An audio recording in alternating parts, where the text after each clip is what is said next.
can feel it in the air.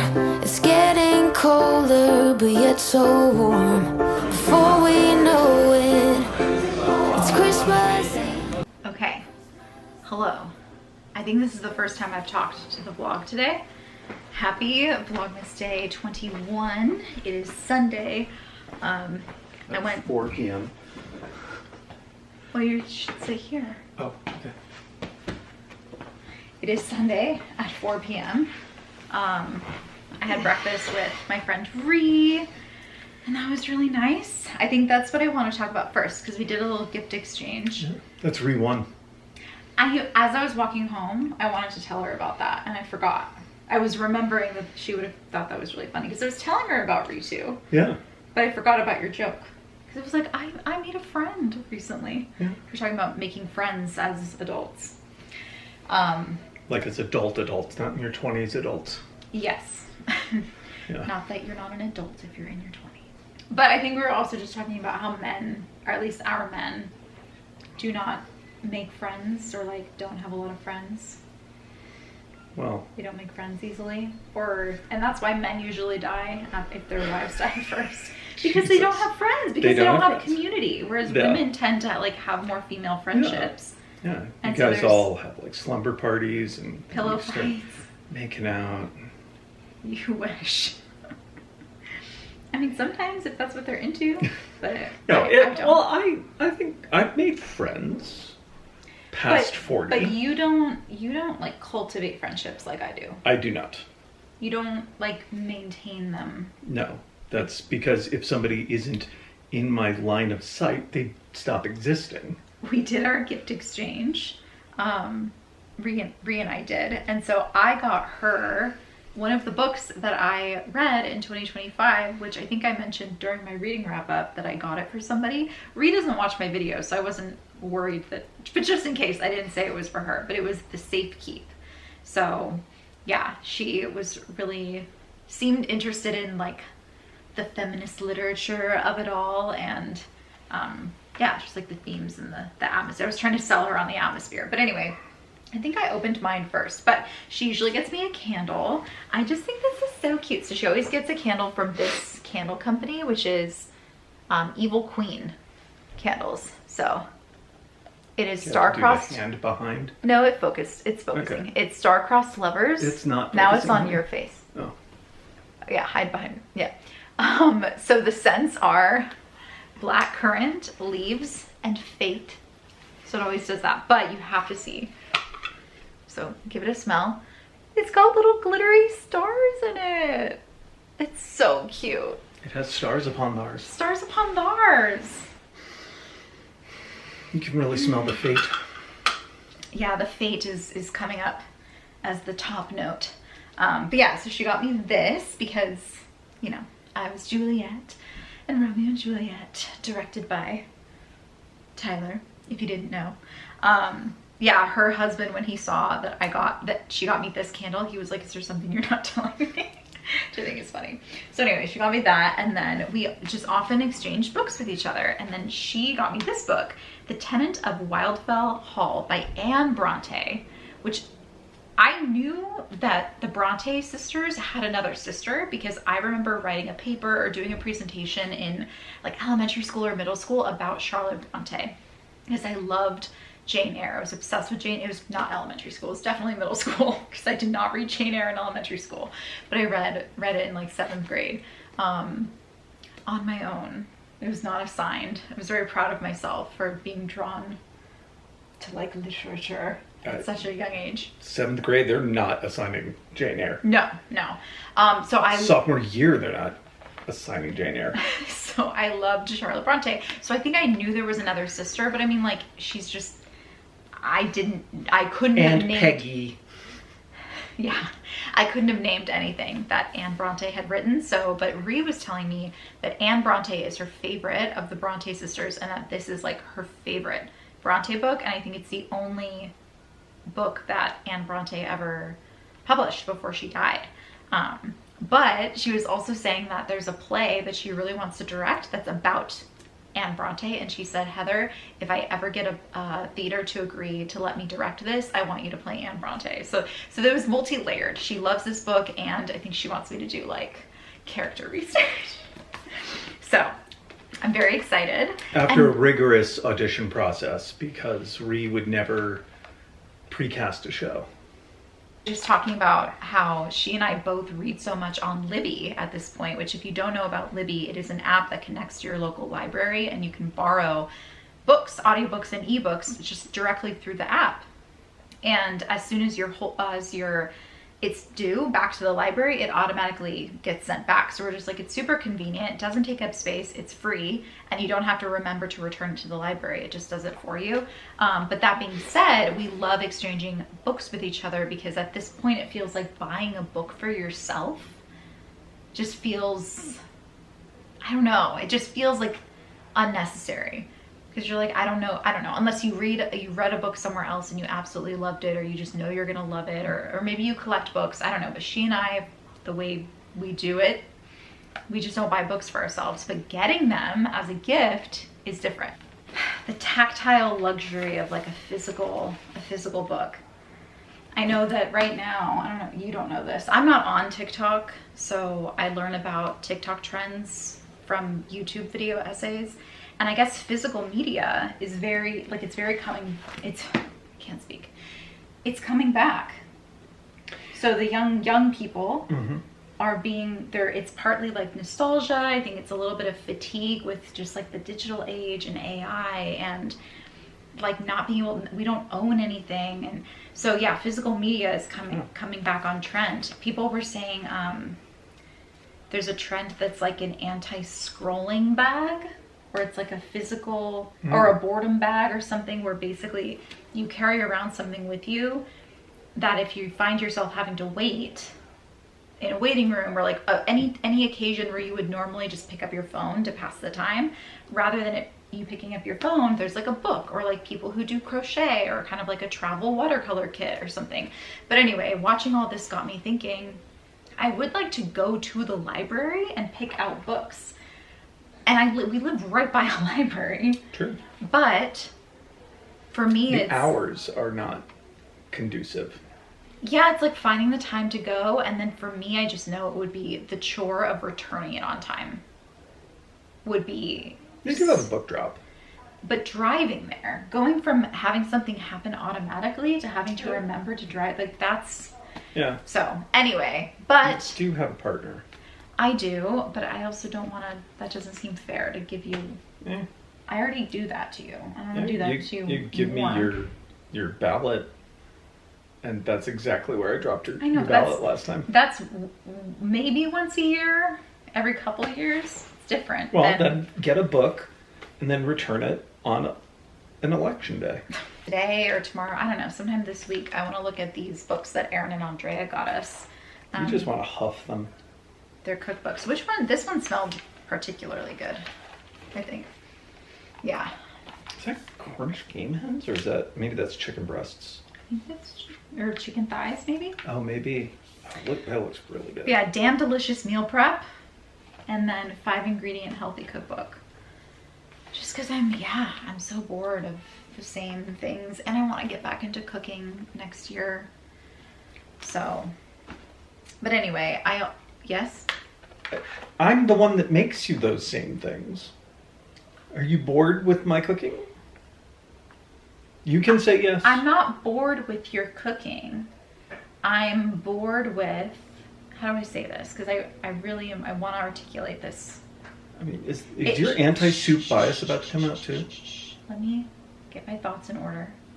The effort of trying to come up with something different to ask you to make, and me continuing to fall back on the usual. So I'm not bored with your cooking.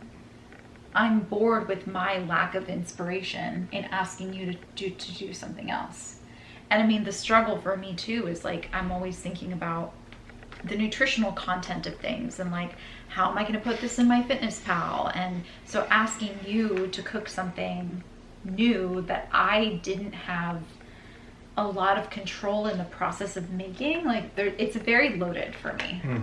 So I would like to feel like if I am gonna say, hey, can you make this thing? Maybe it's from one of these cookbooks and I have a little bit more information. But also, you zhuzh. I do zhuzh. You zhuzh things up. I do. And so then I worry that like, are you gonna follow the recipe to the letter so that then I know that the nutrition information... The zhuzhing I do has no impact on the nutritional quality. Do you measure oil? No. Are you saying I should not be melting butter, taking a hypodermic syringe and putting it into the chicken? Because if that's not what you want me to do, you should have said that at the start. So anyway, I would like to I would like to what's the word I'm looking for? Reconnect maybe with the joy of cooking. Because when I lived alone, I have that book. Hello, nice to re-meet you. When I lived alone, I had to cook for myself and I would meal prep and I would enjoy it. But Tyler has spoiled me and also I've been very busy and I'm very thankful. I'm not, this is not a complaint that you are like, bored with your food. I want to make sure that I'm cooking stuff for you that you want. But it's also me having to put in the effort of telling you, like to decide something. Yeah. Of like, well, what is it? You And know? I could be measuring the oil, I guess, more. It's not like I put a lot on. It's just trying to, have enough. Day 21. And I'm going to push back on you enjoying cooking at your old place. You enjoyed cooking. The after effect was not something you enjoyed. The after effect? Having to clean. Well, cleaning in that kitchen was sucked. She had what was roughly a... They can go back and watch. That's true, you should link it. This is praline with caramel flavor. Do you want it? No, it's yours. Today, we were supposed to bake. It's not too late. I'll go get the weed. You know what I'm learning? Have you heard about gardening? Mm-mm. Like actually like gardening? Like growing something? No, I know you've heard of gardening, like actually growing something, but like for the internet, gardening. Like when you say gardening on the internet. So I've noticed... Is it like shaving a girl's pubic hair? No, it's people talk when people are saying like, oh, so I gardened earlier. It means they smoked or they like consumed marijuana. Why? Because I think YouTube doesn't like when you talk about gardening. And like if it might get flagged as like not advertiser friendly or something. Wow. Yeah, so I just learned about that. Well, I learned from context clues. That's what I think. No one ever said that that's what it means, but I think... Yeah. Because someone on the internet is like, I did a gardening gummy. So I was like, okay, I get it. And here I would think that's like a groons. Like, groons with the ooh, and it's all sorts of vegetables and all sorts of stuff in a gummy form. No, it's the The Mary Jane. Yeah. Okay, that's gonna break. No. You're gonna break my finger. Yeah.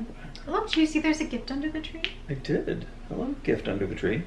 Okay, so we do need to bake. It's not too late.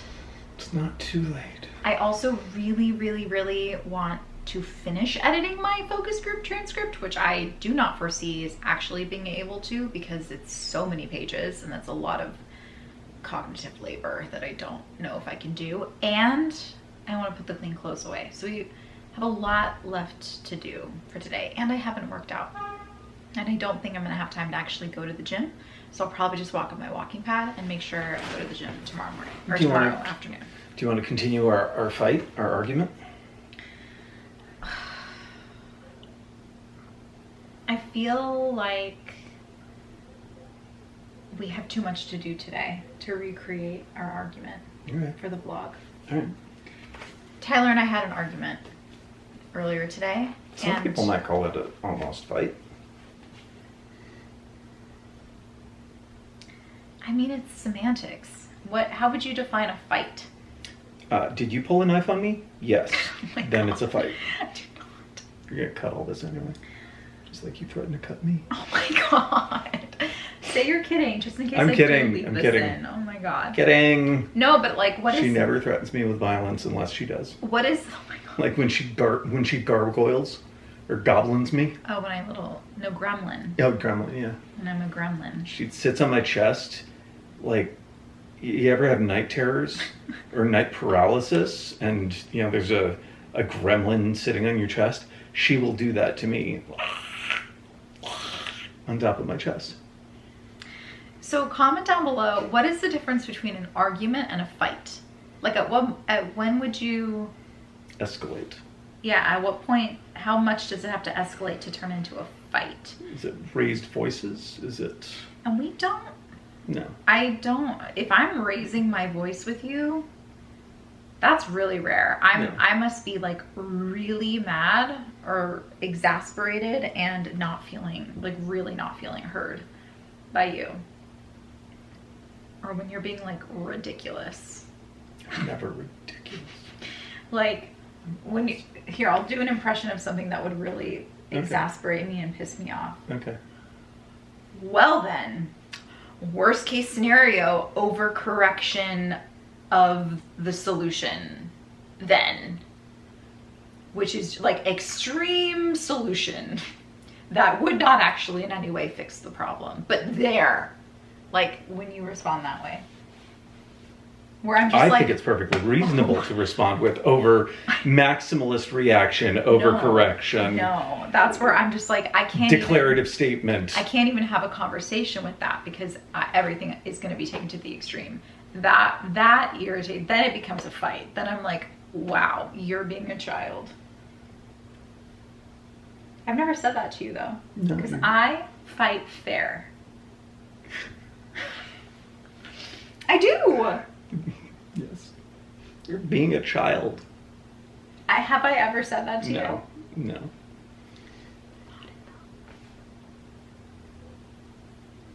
You wanted to recreate the argument. I think we're about to have a whole different one. No. Okay, so we had an argument. It was not out. Owie. Oh, Yeah. It was not a fight. We had an argument about gift giving, just in general. But by the end of it, Tyler was like, you really should have filmed this. Like, this would have been great VLOGMAS content, but I'm like, it would have been long because it was like, we talked for like an hour. Yeah, it would have been longmas. VLOGMAS? We're standing, but she had me pinned against the wall. At one point I was like, can I hug you? And he said yes. And then she stamped on my feet. I stood on his toes. Not out of... Tried to climb me. Because you're tall. You're so tall. Attack me, Fey Ray style. So anyway, that was, we did have an argument about gift giving, but I think we came to a fair conclusion. Yes. An equitable decision on what to do. Yeah. I will always be right, and she'll have to live with it. No, I do think it's interesting to discuss discuss values and how like the difference in what people value and how sometimes your partner's values directly conflict with yours, and like how do you reconcile that? It's hard. Yeah. I have a value system that does equate gift giving with care and love for others. And your worth is tied to that. And not their worth, but my worth as the giver. The giver. The giver. The giver? Yeah, is the Jaja Gibor. Your worth as a friend, as a father, as a partner, which is like, But then for me, I mean, if you've been watching my channel for a really long time, I've gone through a journey with like my own relationship with physical objects and things that I own, and I don't like to be inundated with stuff, and so I tend to project that onto other people. Like, well, if I don't want to be inundated with stuff, then why would I inundate other people with stuff? Like, it doesn't you know? And so Tyler kind of getting really in his head about, I've got to get the perfect gift for someone. And so he'll buy a lot of things in the search for the perfect gift. But then I'm like, but you're also putting at risk getting something for someone that they don't like and don't want. And now they feel like they have to do something with that. First of all, they have to perform liking it for you. Then they have to decide, do I keep this? If so, where do I store it? How do I find use for this? Or do I get rid of it? And then if they feel bad about getting rid of it, it might have to be cleaned or like maintained in some way, or you might have to purchase parts to replace it. And it just takes up space. And like, I find space in a home very valuable. So we had a conversation about that, which was really interesting, but also like, it's not necessarily fair of me to project my beliefs about objects onto like his process of gift giving. But also I want to be supportive, but I feel like if I need a little bit more structure and a little bit more of a system to support him. And so my purchasing system is very vibes based. It's very have I amorphous. found the thing for someone. And it's very last minute. Yes. And so I'm just typically last minute. Typically it's very last minute. And so then hence the intense anxiety about it. And then I'm just like, dude, like you're out of time. And so it's sort of like a radical acceptance kind of thing of like, it's going to be what it's going to be at this point. Like freaking out about it isn't going to do anything. Like for me, I try to like nip that in the bud, because then you're just spiraling and you're causing your body and your mind stress for no reason. And then I absorb that and everything. So but I think we figured it out. Yeah. Next year, there's going to be more of a system. We'll use Notion. There will be spreadsheets. We'll start earlier. I will be like able to help because we'll have a little bit more of like structure, like and what to buy for like categories of things to buy for people. Yeah, I think it'll be better. And then I don't think he's going to spiral as much. But then also, Tyler's hard job is to try to challenge some of those thought patterns of, if I don't get the right thing, then I'm a bad friend or I'm a bad father, or yeah, because that's just not true. And you're not making up for the ways you've failed as a human throughout the year, because that is one of the things I think about when I give a gift is, how can I make up for the fact that I am who I am? I'm constantly late. I'm snippy and not Mercurial. easy. Mercurial is a good way of putting it. Yeah. So, and my argument was, okay, well, people, I mean, I'm thinking about like kids are not really going to remember all the details of what they got for Christmas and like how many gifts they got, and an idea of like how much you must have spent as a parent, as much as they remember how you are for the other 364 days of the year. And so it's harder to do this, but making the effort to try to be like 1% closer to the version of you that you want to be throughout the year is going to make more of a difference. Anyway, it cut us off. Just talking about trying to be who you want to be throughout the year will make more of an impact on the people that you're trying to make up for, like make amends to.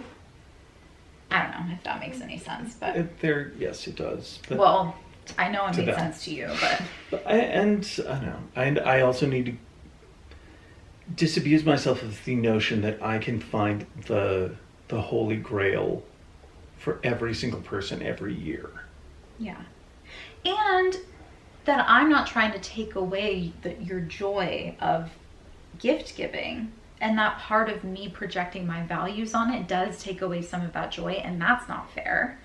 But also the acknowledgement that us starting earlier and working together on it, and you challenging some of those, like how it ties to your worth, I think will help you take more joy in the process. Yes. Because that's like, I don't want you to not be who you are and stop giving gifts, but And I don't even freak out about it. I also always give more because I just feel like that's what I have to do, and then that leads to a spiral of, I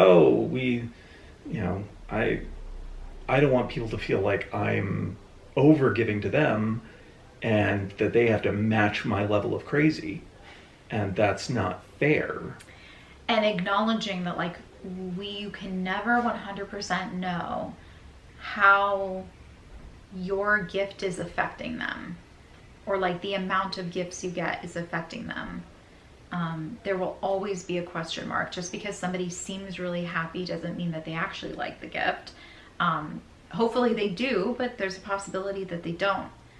And living in that uncertainty, like being more comfortable with that possibility, and not kind of coming to a conclusion about it, and having that conclusion then inform how you handle things the following year. Or kind of, we were talking about, like, if you're buying based on how much you got from someone the year before, and so then it kind of leads you to buy a little bit more, they could then be doing the same thing. And now suddenly you're always unintentionally trying to outbuy the other person, but that's not the point of the whole thing. And then it's like, I was like, next thing you know, he was like, I'm gonna buy him a car. And that's not the intention. And that's not the intention. So I said I would rather underbuy and then have people be like, well, Heather didn't get me that much last year, so I don't need to get as much for her this year. That's fine. Like you and me, I tend to give you more than you give me. You've also made more. Yes, I have. Traditionally, I have had higher income. You still have a higher income. Yes. So, but like, I'm catching up income-wise. Yeah. But also, you're just so difficult to shop for. But I'm not a good gift giver. Why am I difficult to shop for? You're difficult to shop for. I don't know. It's maybe either you're difficult to shop for, or I'm a bad gift giver, or it's probably both. I don't think you're a bad gift giver. I'm a bad giver. You apply your metrics to people, and it leads you maybe to... I limit myself. That belief about gifts limits me in a sense, because I'm like, I don't know, and maybe I'm also very self-absorbed. I don't think I pay as much attention to people, and like, it's just not what my mind remembers. But you are highly empathetic. But that's not about, I don't think that helps me be a better gift giver. That just helps me, like, but also that to me, like, I don't evaluate my, how I am as a friend by how much by gift giving in any way. Like, for me, being a good friend, I hope that people feel like they can come to me for things that they're struggling with. That they know that they won't be a burden on me if they need to, like, vent about something, or like talk about something that they're grieving, or like I can be there in the darkness. Like, that to me is my value as a friend, and I don't need to give people gifts to know that I am of value to them in that way. But I like to get people things, but it's just, I struggle with it. I don't. You've always said that one of my love languages is gift giving. You speak all the love languages, Tyler. That is something that is just so amazing about you. It's one of the things that made me fall in love with you when I shouldn't have been falling in love with you. And I remember journaling about this and being like, he speaks all of the love languages, and so he got me from all angles. Okay. So yes, you just are very good at that. I like finding... You're a lover. You're just a lover boy. Yeah. Well, and I like finding the Holy Grail. I know. I think I'm thinking Holy Grail because I'm looking up the Indiana Jones poster. I just wish that you didn't beat yourself up so much about it as well. Okay, are we gonna bake? We gotta figure out what we're baking. I was thinking, like, little popovers. We could do a savory and a sweet. I'm not excited about doing popovers. I would be more excited about doing cookies. Okay, we can do cookies. So cookies are easier. Okay, so here's what I'm thinking. Mm-hmm. What are you thinking? I'm thinking we turn the camera off. Okay. And then we figure out 2 recipes. You pick a recipe, I pick a recipe. Okay. I send you off To the store? to the store. Okay. I edit my transcript You edit your transcript? for a little bit. Okay. When you come back, Mm-hmm. I'll come back. we start baking. Okay. Or maybe you can like wipe down the kitchen counters and then we'll start baking. Or while I'm gone, you wipe them down. Honey, while I need You- to work on my Okay, transcript. fine. You were just saying that you don't have the brain power right now to do it. But I have to, it doesn't matter. I have, Okay. that's what discipline is, love. Oh, okay. Is doing the thing even if it seems hard and you don't want to. Okay. So I have to do that. So the first thing we're making are these pretzels from and get ready, this is it's gonna be nostalgia from Tanya Bakes. And then we're at the step where Tyler's pouring in the milk and melted butter to the dry ingredients. At this point, you can probably use Just turn it on. Yeah. I would wipe it on the... Oh, yeah, that's a good idea.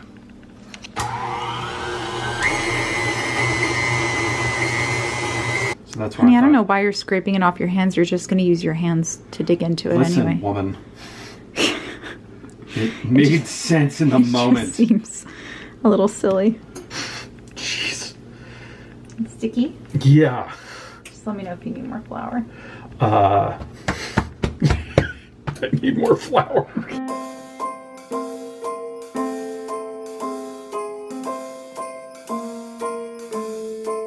Well, I'm all for Christmas, all the happy smiles and the wishes, and I want it all from the lights to the mistletoe. Tell me one thing, is there anything that you're missing? I will keep you warm as soon as you remove that snow.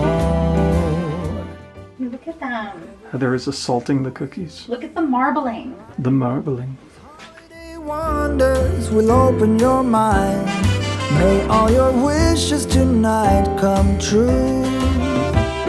The love I lived, the dream I knew. This Christmas I only wanna be close to you. Hey.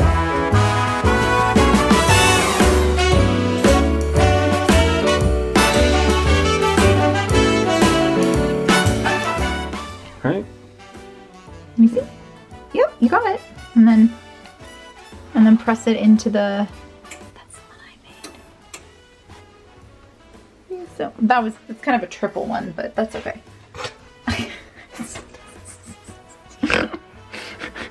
That you cross it over 3 times. It's twice, baby. 1, 2. You're a financial advisor.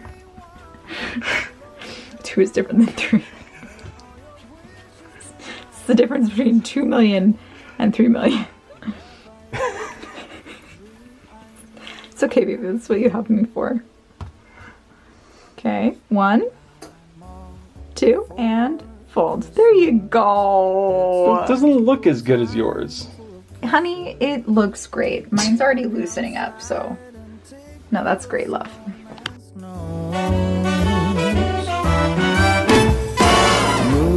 Moving nimbly, did you hear something from the chimney? I will keep you warm as soon as you remove that snow. Oh, whatever we do, we will be alright.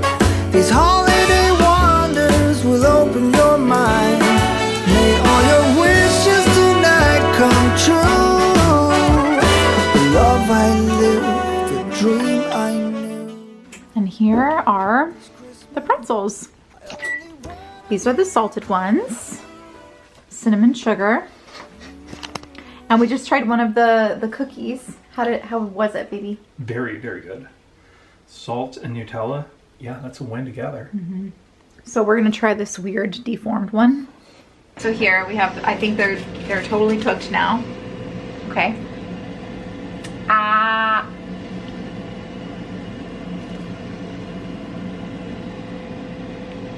It's pretty good. Alright. That is not bad. I like the yeasty flavor. This is the other half of the weird one. Yeah. I hope these are good. We'll find out. All right, well, thank you for watching Vlogmas Day 22. Today was a lot. It was. Filmed a lot today. But Water's boiling. to make up for it, tomorrow will probably be very short because it's a Monday and it's a very busy Monday for me. Yeah. So, Same. all right. Tomorrow.